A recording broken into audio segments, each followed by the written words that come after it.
యష్ గారి toxic teaser ఇవాళ morning release అయింది. యూట్యూబ్ ని షేక్ చేస్తుందని చెప్పుకోవాలి. సోషల్ మీడియాలో కూడా విపరీతంగా వైరల్ అవుతుంది. మరి టాక్సిక్ టీజర్ ఎలా ఉంది? మరి తెలుగు రేట్స్ ని కూడా దిల్ రాజు గారు భారీ రేట్స్ పెట్టి కొన్నారని చెప్పేసి కూడా వినిపిస్తుంది. మరి ఆయనకు కలిసి వస్తుందా ఈ టాక్సిక్ అనేది? ఒకసారి మనం డిస్కస్ చేయడానికి ప్రజెంట్ మనతో పాటు ప్రముఖ ప్రొడ్యూసర్ నట్టికుమార్ గారు ఉన్నారు. వారిని అడిగి తెలుసుకునే ప్రయత్నం చేస్తాం. నమస్కారం సార్. నమస్తే sir, toxic teaser morning release అయింది. యూట్యూబ్ అయితే షేక్ చేస్తుందని చెప్పుకోవాలి. మరి మీకు ఎలా అనిపించింది? అలాగే తెలుగు రేట్స్ ని దిల్ రాజు గారు కూడా భారీ రేట్స్ పెట్టి తీసుకున్నారని కూడా వినిపిస్తుంది. మరి ఆయన కలిసి వస్తుందా ఈ టాక్సిక్? ఇప్పుడు టాక్సిక్ సినిమా ఎస్ ఇండియాలోనే టాప్ లో ఒక వ్యక్తి హీరో అండ్ కేజీఎఫ్ 2 ఇండియానే షేక్ చేసిన హీరో కనుక దాంట్లో నో డౌట్. మీకు యూట్యూబ్ షేక్ చేయడానికి ఇండియానే షేక్ చేసింది, యూట్యూబ్ షేక్ చేయడం పెద్ద గొప్ప విషయం కాదు. టాక్సిక్ అనే సినిమాని ఆయన పెద్ద రేట్ ఇచ్చో లేకపోతే ఎన్ఆర్ ఇచ్చో కొనలేదు. ఎస్ గారి దగ్గర ఆయన మొత్తం సినిమాలు అన్నింటికి డిస్ట్రిబ్యూషన్ అడ్వాన్స్ 1,20 lakhs ఇచ్చి 120 కోట్లు ఇచ్చి దాన్ని ఆ సినిమాని డిస్ట్రిబ్యూషన్ చేయడానికి ఆయన అంగీకరించాడు. అంటే తక్కువ వచ్చినా ఎక్కువ వచ్చినా లాభం వచ్చినా నష్టం వచ్చినా ఎస్ గారికే తప్ప దిల్ రాజు గారికి ఓన్లీ డిస్ట్రిబ్యూషన్ మాత్రమే. ఎందుకంటే ఇది ఆల్రెడీ ఇది మంచి డీల్. 120 కోట్లు అన్ని సినిమాలకు ఇస్తున్నాడు ఆయన. ఒకవేళ రాకపోతే కూడా ఆయన పే చేస్తాడు ఆ ఎస్ గారు. కనుక ఇది డీల్ ఇది కొనలేదు, మంచి రేట్ ఇచ్చేం కొనలేదు. బిజినెస్ ఎంత అయినా ఎంత డబ్బు వచ్చినా ఒక కమిషన్ రూపంలో ఈయనకపోయి తక్కువ డబ్బు అంతా ఎస్ గారికి వెళ్తుంది. ఒకవేళ ఏమైనా అడగపోయినా ఎస్ గారికే నష్టం వస్తుంది తప్ప ఇక్కడ ఏదో బిజినెస్ డీల్ అయితే జరగలేదు అనేది నాకు తెలిసిన సమాచారం.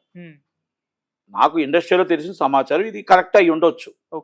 ఎందుకంటే విశ్వసనీయ సమాచారం ప్రకారం నాకు తెలిసిన సమాచారంలో ఇది కరెక్ట్ అయి ఉండొచ్చు.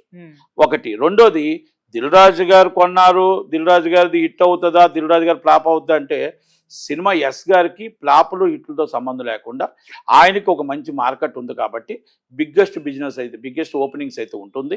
అది మనకు ఉగాది టైంలో ఉంటుంది కాబట్టి మంచి 4 రోజులు కలెక్షన్స్ బాగుంటాయి. సినిమా బాగుంటే ఎక్కడికి వెళ్తుంది. దురంధర్ 2 కూడా ఉంది. దురంధర్ 2 కూడా చాలా ఎక్స్పెక్టేషన్స్ ఉన్నాయి. ఈ 2 సినిమాలు ఉంటుండగా 26వ తారీఖు నాడు ఉద్దత్ భగత్ సింగ్ ఉంది. అది పవన్ కళ్యాణ్ గారి సినిమాకి మొత్తం టోటల్గా ఇంటర్నేషనల్ షేకింగ్. అంటే ఇంటర్నేషనల్లో థియేటర్లో పవన్ కళ్యాణ్ గారి సినిమా ఎయ్యను అనేవాళ్ళు ఉండరు. కనుక ఈ సినిమాలకి ఈ థియేటర్లు ఉంటాయి, ఆ సినిమాకి ఆ థియేటర్లు ఉంటాయి. మనకు 5 థియేటర్లు సరిపడే జనాలు ఉంటారు. అది థియేటర్లు ఉన్నాయి కనుక 5 సినిమాలకు సరిపడే థియేటర్లు ఉన్నాయి కనుక ఏమి ప్రాబ్లం లేదు. ఆల్రెడీ 2 థియేటర్లు ఉంటాయి.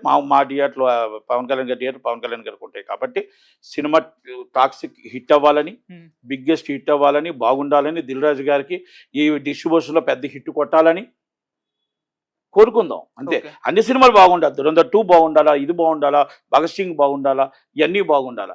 ఇప్పుడు ఆయన ఈ మధ్యన సినిమా ప్రొడక్షన్ చేయట్లేదు అంటే చాలా మంది చెప్తున్నారు ఆయన డేట్స్ ఇవ్వట్లేదు అని.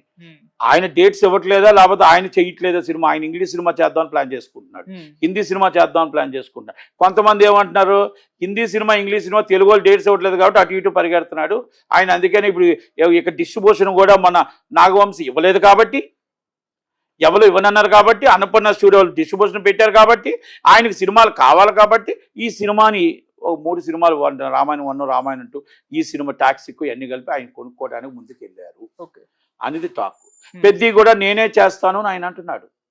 ఇక్కడ ఎవరు శత్రువులు ఉండరండి, ఎవరి కాలు బిజినెస్ చేసుకోవడానికి ఎవరైనా వస్తారు. కాకపోతే ఒక యుగంలో దిల్ రాజు గారు టాప్ లో ఉన్నారు, ఇప్పుడు దిల్ రాజు గారు డౌన్ ఫాల్ లో ఉన్నారు. ఇప్పుడు మేత్రి రవి నాగవంశీ టాప్ లో ఉన్నారు. ఒకప్పుడు ఎంఎస్ రాజు గారు టాప్ లో ఉన్నారు, ఒకప్పుడు ఎంఎస్ రెడ్డి గారు టాప్ లో ఉన్నారు. ఇవన్నీ కామన్. దాన్ని మనం పెద్దగా పట్టించుకోవాల్సిన అవసరం ఏమి లేదు. కనుక దిల్ రాజు గారికి హిట్ కావాలి, దిల్ రాజు గారికి మళ్ళీ డిస్ట్రిబ్యూషన్ రావాలి, మళ్ళీ దిల్ రాజు గారికి తెలుగు వాళ్ళందరూ హీరోలందరూ డేట్స్ ఇవ్వాలి, మళ్ళీ పెద్ద హిట్లు కొట్టాలని కోరుకుందాం.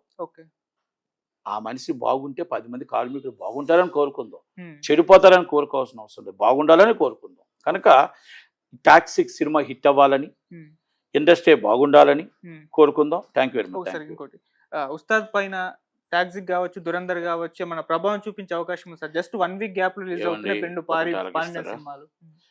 థియేటర్లో ఏ సినిమాకి ఆ సినిమా ఉన్నాయి. ఎప్పుడు కూడా 7 రోజులు కలెక్షన్ అయిపోయింది. Break even is 4 days. A cinema అయినా బ్రేక్ ఈవెన్ 4 days తర్వాత 1 week తర్వాత ఉద్దత్ భగత్ సింగ్ వస్తుంది. కనుక ఆ సినిమాకి ఈ సినిమాకి ఎక్కడా కూడా తేడా రాదు.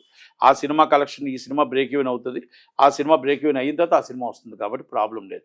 ఏ సినిమాకి ఏ సినిమా కాంపిటీషన్ కాదు. పవన్ కళ్యాణ్ గారికి ఎవరో కాంపిటీషన్ కాదు. పవన్ కళ్యాణ్ గారికి ఏది హిట్టు ప్లాపులతో సంబంధం ఉండదు.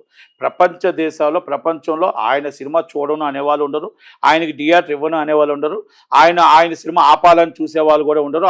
ఆ దమ్ము ఆ ధైర్యం ఎవరికి లేదు. కాబట్టి మనం పవన్ కళ్యాణ్ గారి సినిమా కోసం మాట్లాడుకోవాల్సిన అవసరం లేదు. టాక్సీకి హిట్ అవ్వాలి, దురంధర్ 2 హిట్ అవ్వాలి. హిట్ కోసం ఎక్స్పెక్టేషన్స్ ఎక్కువగా ఉన్నాయి కాబట్టి అన్ని సినిమాలు ఆడాలని కోరుకుందాం. Thank you very much. Thank you sir.